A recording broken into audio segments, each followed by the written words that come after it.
I'm Eric from Detail in Scotland, based in Dunshaw.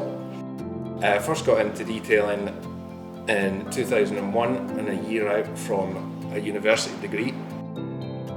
I do enjoy working on the rare cars and the classic cars.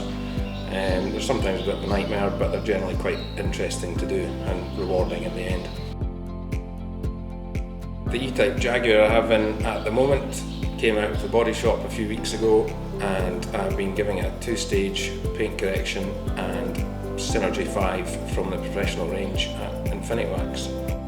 I started using Infiniwax products about 2 years ago, I think, and I liked the fact that they were local to me business and supporting Scottish and British business.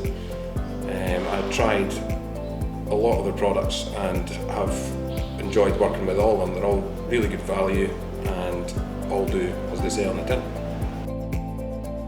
Since I've been using the Synergy range, I've noticed an increase in gloss, hydrophobic properties and more positive feedback from the clients.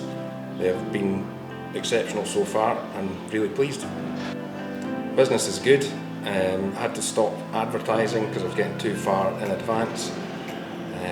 Booked months in advance now and looking forward to working with some new clients and also some returning customers as well.